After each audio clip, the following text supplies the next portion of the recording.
programa de hoje, Márcia Semer recebe o Procurador-Geral do Distrito Federal, Rogério Leite Chaves.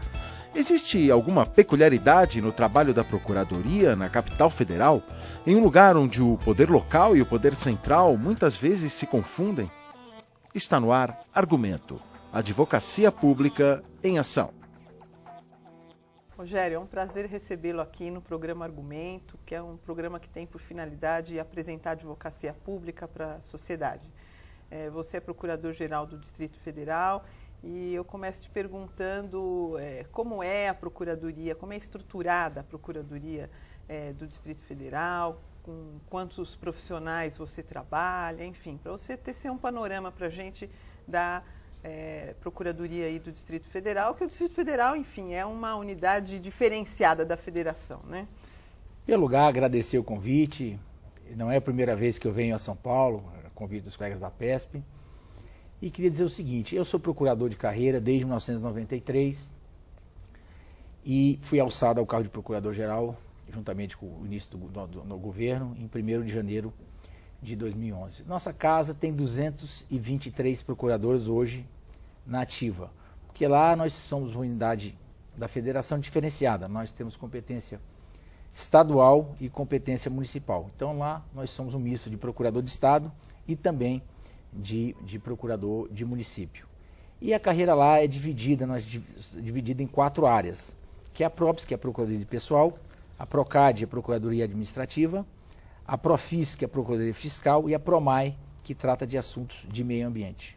Vocês têm área consultiva e área contenciosa ou essas procuradorias abarcam a área consultiva, enfim? Cada uma dessas procuradorias, internamente, ela tem a área consultiva e também a área do contencioso. Então, por exemplo, a PROCAD, ela faz a defesa nas ações de reparação de dano e também dá pareceres, por exemplo, na parte de contratos e licitações. Certo. Então, cada especializada, por sua vez, internamente é dividida em consultiva e contencioso. E ficam esses colegas que atuam na área consultiva, eles ficam instalados em prédio da Procuradoria ou ficam pulverizados nas secretarias do Distrito Federal? Não, nossos procuradores todos, à exceção de hoje 2, eles estão instalados dentro da Procuradoria. Nós temos um prédio único, é um local só, onde todos os procuradores trabalham.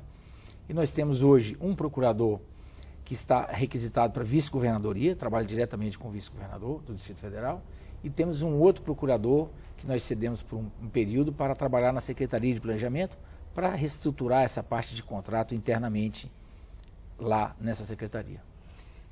Esse trabalho, né, na Procuradoria do Distrito Federal, certamente ele conta com uma série de desafios, como o trabalho da advocacia pública em todos os estados, os municípios e na União.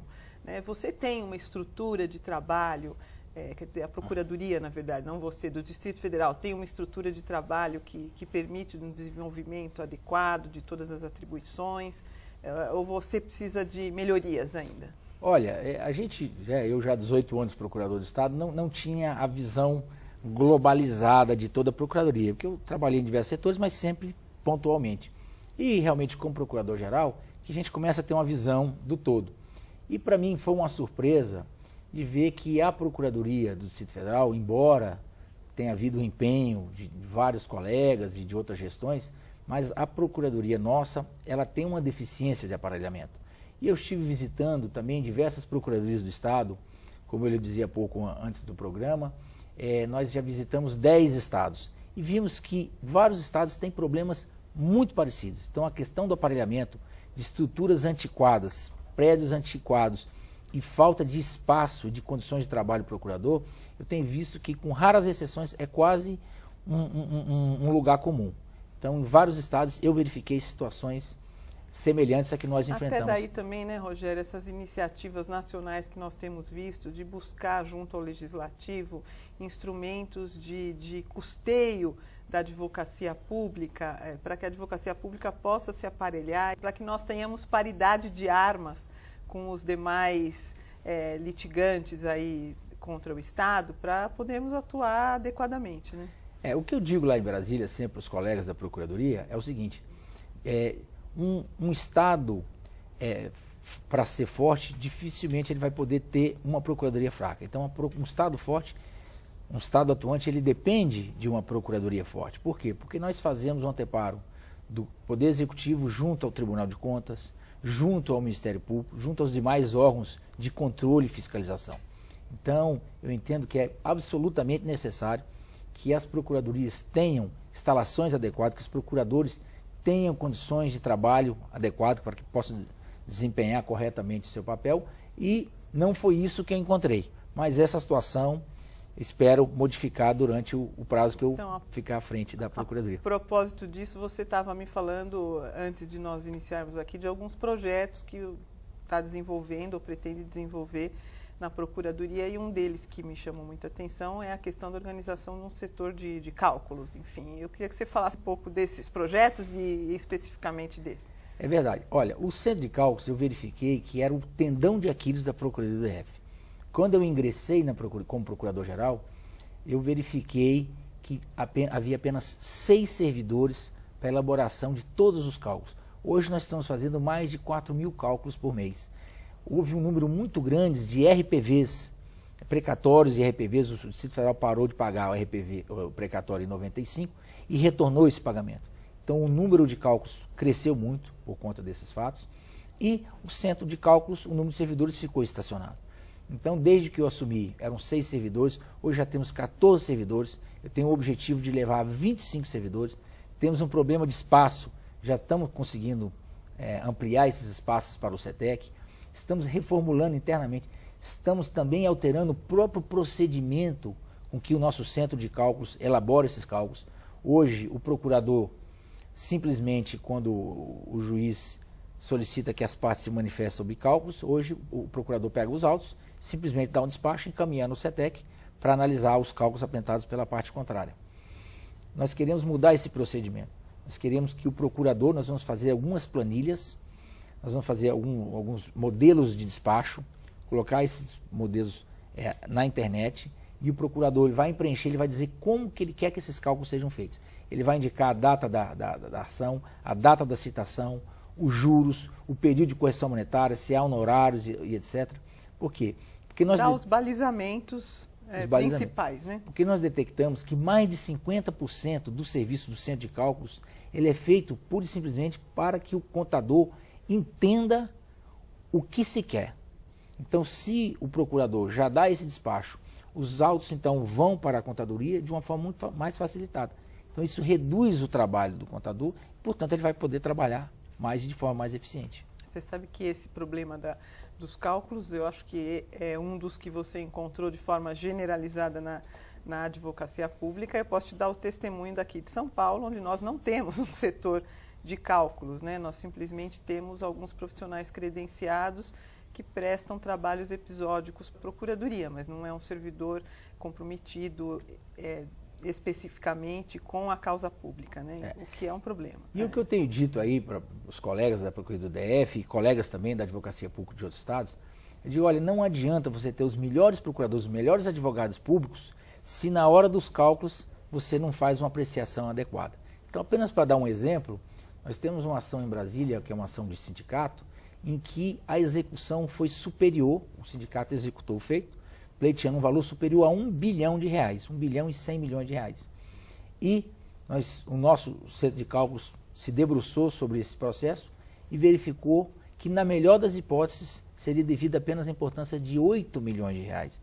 Então, só em uma ação judicial pode haver uma economia para os cofres públicos de mais de R$1 bilhão, que não é pouca coisa. Não é pouca coisa. E daí a importância realmente de se aparelhar o Estado, né, Rogério, para que nós tenhamos essa estrutura, que na verdade é uma estrutura mínima e nem é uma estrutura, vamos dizer assim, tão onerosa para o Estado, né?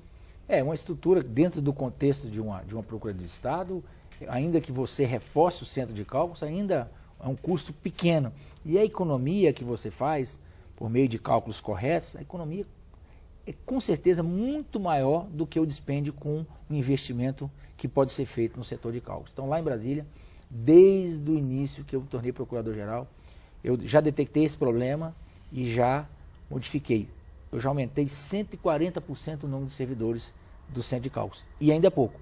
Vou aumentar ainda mais, quase 100%. Aí vai ficar num número, você acha que adequado para o tamanho da Procuradoria? Para o tamanho da, porque o número de cálculos efetuados pela CETEC, de 2005 para cá, mais do que dobrou. Então, o número de servidores precisa acompanhar a demanda de trabalho.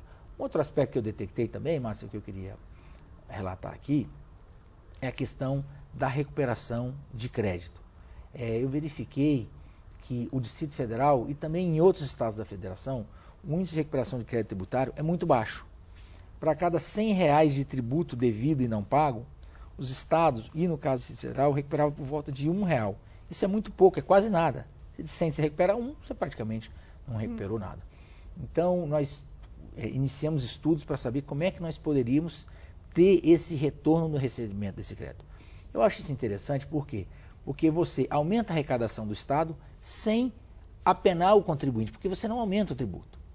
Porque você simplesmente cobra aquilo daquelas pessoas que já devem. Então nós estudamos mecanismos, junto com o chefe da Profis, de aumento dessa recuperação. E nós criamos lá um núcleo de grandes devedores, que nós apuramos que no Distrito Federal, 10% das execuções fiscais correspondem a 90% do valor do débito. Então, veja bem, se você consegue ter êxito numa execução fiscal de R$500 mil, ela corresponde a 500 ações de R$1.000. Então, esse núcleo de grandes devedores é responsável por ações acima de R$500 mil.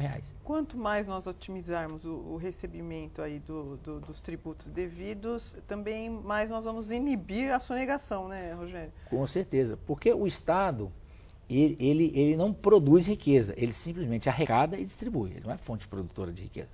Então é preciso a gente conscientizar o contribuinte da necessidade do pagamento desse imposto, porque esse imposto vai ser usado nas escolas, vai ser usado na pavimentação da rua, vai ser utilizado na segurança pública. Então, tem esse trabalho de consciência. Nós fizemos nesse mês, no final do mês de novembro e final do mês de outubro e começo do mês de novembro, nós fizemos duas semanas chamadas Semanas de Conciliação. A Procuradoria, juntamente com o Distrito Federal e juntamente com o Tribunal de Justiça, fizemos essas 2 semanas de conciliação. O que era 2 semanas de conciliação? Nós mandamos carta, nós selecionamos uma faixa de tributo, IPTU até R$10 mil, mandamos 25 mil cartas para esses contribuintes que estavam nessa faixa, solicitando o comparecimento deles em determinada data para conciliação. Quando esses contribuintes iam chegando, havia uma juíza, a juíza da Vara de Execução Fiscal, que fazia um relatório do que estava acontecendo, do que essa ação de execução fiscal traria de ônus para o contribuinte que não havia pago e motivando ele a pagar. Informava que ele poderia pagar esse débito em até 60 vezes, com entrada de apenas 5%. Então nós tivemos um êxito muito grande. Na primeira semana de conciliação, nós tivemos um índice de recuperação de crédito de R$26 milhões. E para a gente isso foi muito bom, muito satisfatório. E esse valor apenas de pessoas que pagaram diretamente junto ao Poder Judiciário. Porque vários outros, sabendo dessa campanha, e mesmo que não devessem aqueles tributos, mas devessem outros, eles podiam e foram às delegacias da Receita do Distrito Federal e também parcelaram os seus débitos. Então, realmente, foi um programa muito exitoso. Foi uma chance que o Estado deu ao contribuinte para que voltasse para o caminho da legalidade, né, e se livrasse dessa ação de execução fiscal. A gente tem visto também na área jurídica hoje, e principalmente nessa área de Estado, um caminho assim, de interação da advocacia pública com outros órgãos de controle do Estado, como a Controladoria Geral da União, no caso dos colegas da União, ou das corregedorias, nos casos dos estados. Existe essa interação no âmbito do Distrito Federal? Quer dizer, lá vocês têm corregedoria também da administração? Temos. Lá eles denominaram agora de Secretaria de Transparência. O doutor Carlos Gino, que é o secretário, que ele vem da União, é um servidor da União, exercendo o cargo de secretário. Tem tido uma interface muito grande. É rara semana que nós não nos falamos para discutir problemas comuns. E ele realmente também, a gente vê que ele tem tido um trabalho muito grande em realmente passar um pente fino nesses contratos, porque não é interesse, né, do Estado né, manter uma situação de não cumprimento estrito da legalidade, né? Então, Lógico. lá em Brasília realmente foi criada uma secretaria justamente com essa finalidade.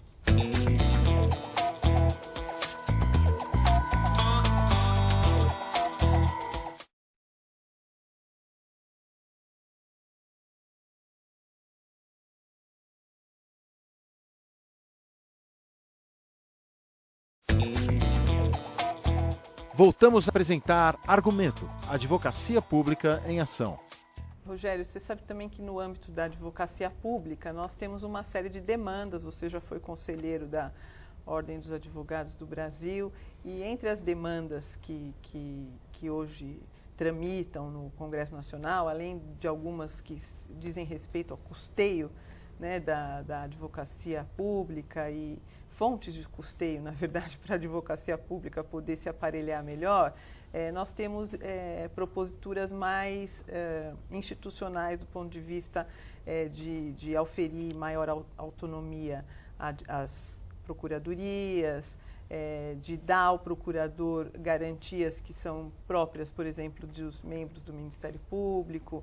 E eu queria também que você discorresse um pouco sobre isso, até tendo em vista aí o seu passado militante na OAB, né? Exato. Eu até, antes de virar procurador-geral, eu era conselheiro da OAB do Distrito Federal, vice-presidente da Comissão de Advocacia Pública, estou licenciado para exercer o cargo de procurador-geral, mas me recordo muito bem, até no passado, em razão da PEC 452, que tramita no Congresso Nacional, que quase que equipara a nossa carreira de advogado público com a carreira do Ministério Público. A gente vê que na Constituição de 88, o Ministério Público ganhou um grande destaque quando recebeu essa autonomia constitucional. Então eu acho que essa autonomia é merecida, é um direito dos advogados públicos, até para que não haja uma ingerência indevida na ação, no dia a dia da atuação do advogado público. E quando eu era vice-presidente, me recordo que nós encaminhamos ofícios da OABDF para o Congresso Nacional, apoiando essa medida, apoiando a tramitação dessa PEC 452, e eu recebi a informação de que ela teve parecer favorável da Comissão de Constituição e Justiça da Câmara dos Deputados. Então eu particularmente sou muito favorável, eu acho que a advocacia pública tem muito a ganhar com essa autonomia. Eu queria falar também com relação à autonomia da atuação da Procuradoria. É importante que a Procuradoria tenha recursos para o seu aparelhamento. E nós estávamos conversando, lá em Brasília nós temos um fundo, que é o fundo dos honorários. Os honorários que a parte contrária paga são depositados num fundo da Procuradoria, e esse fundo tem que ser utilizado para aparelhamento da máquina. E esse aparelhamento é feito como? Por meio de cursos para procuradores, cursos de aperfeiçoamento, aquisição de material, e também nós vamos usar agora esse fundo, no caso em Brasília, para a construção de uma nova sede. Nosso prédio é um prédio de 1979, ainda da época do regime militar, foi inaugurado pelo Geisel, quando os números de procuradores era de apenas 50. Hoje nós temos 223 ocupando o mesmo espaço. Então, realmente um prédio novo é uma reivindicação da nossa categoria. Nós temos assim consciência de que com esse prédio pronto, nós vamos dar um salto qualitativo. Porque eu entendo que sem espaço físico, você não tem condições de fazer grandes reformas. Você não pode aumentar o número do quadro de procuradores, você não pode aumentar o quadro de servidores, você não tem espaço para colocar processo, então fica uma dificuldade. Então, se você não tem espaço, você não contrata mais servidores. Se você não contrata servidores, você não pode melhorar determinada atuação. Então, o espaço físico é uma baliza que limita a atuação do Procurador-Geral em busca de melhoria da Procuradoria. E com esse prédio novo, eu tenho certeza de que nós poderemos dar um salto qualitativo e levar a Procuradoria do Distrito Federal, trazer a Procuradoria do Distrito Federal para o século XXI. E hoje vocês estão numa situação de superpopulação, então? Porque 230 num prédio que cabia 50, é isso? De superpopulação. Realmente, nós temos um problema de espaço lá, o problema de espaço é crônico. E lá na Procuradoria do Distrito Federal, vocês têm um setor de estudos também, como nós temos aqui em São Paulo, um centro de estudos direcionado a promover atividades de atualização jurídica, enfim. Temos um centro de estudos, e esse centro de estudos ele coordena diversos setores. Coordena o setor de informática, que também ainda é um problema na Procuradoria. Nós verificamos que nós podemos evoluir muito Esse centro de estudos ainda é responsável pela contratação de estagiários. Nós estamos estagiários de nível médio, estagiários de nível superior. Agora vamos contratar 121 estagiários. Verdade que grande parte é substituição a outros estagiários. E também é responsável pelas partes de cursos, de palestras. Rogério, qual é o incentivo aí que a instituição dá aos procuradores para que se aprimorem? Enfim, quer dizer, o colega, por exemplo, que vai participar de um curso desses, ele fica desonerado do trabalho do dia ou não tem condições pelo volume de trabalho? Como é que está funcionando? Não, fica desonerado do trabalho do dia. A gente tem tido um bom comparecimento a essas palestras, a categoria sensível, e também essas palestras, elas são extensíveis não só aos procuradores, como também aos servidores.